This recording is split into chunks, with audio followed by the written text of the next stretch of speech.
Welcome to History Explained, where we illuminate the past to better understand our present.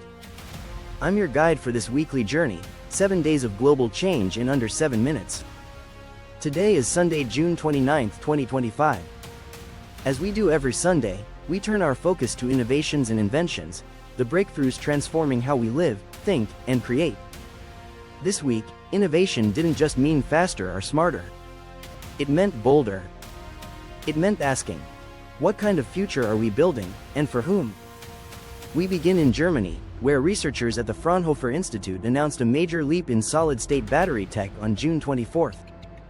Using a new hybrid ceramic polymer electrolyte, they successfully charged a prototype cell to 80% in under 5 minutes, with no thermal instability.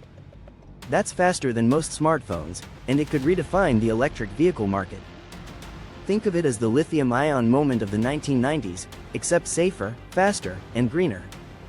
The age of long charging waits may soon be behind us. In South Korea, tech firm Neura Synth unveiled an astonishing advance in human-computer interface on June 25, a wearable brainwave translator capable of decoding intent-based commands in real time. Paired with a simple neural headset, the system lets users control devices without voice or motion, only thought. While still in early testing, the company aims for commercial use among individuals with motor impairments by 2027. It's a vision that traces back to DARPA's early brain-machine research and echoes the promise of restoring agency to the human body through code.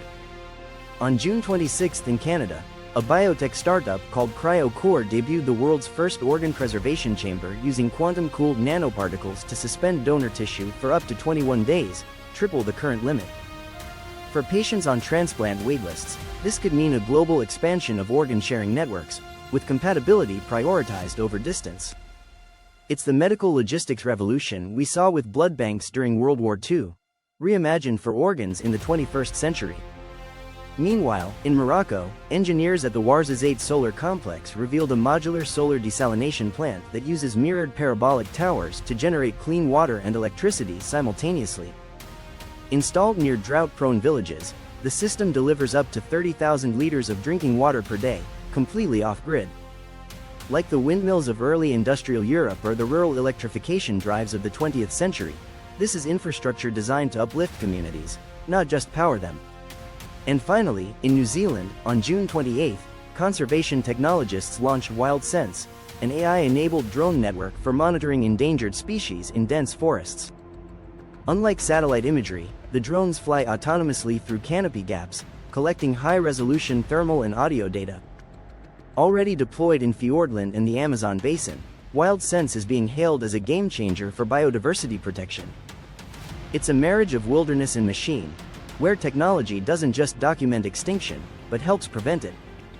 From quantum organ storage to mind-controlled devices, from 5-minute batteries to solar water lifelines and forest-saving drones, this week reminded us that innovation isn't always flashy. Sometimes, it's quiet. Sometimes, it saves lives. But it always asks us to imagine something better. Thanks for joining us for this week's episode of Innovations and Inventions. If these breakthroughs sparked your imagination, subscribe, share, and comment below. Which innovation do you think will shape the next decade, and why? Tomorrow, we begin another cycle, starting with this day in history. Until then, I'm your guide for History Explained, where understanding yesterday is the key to navigating tomorrow.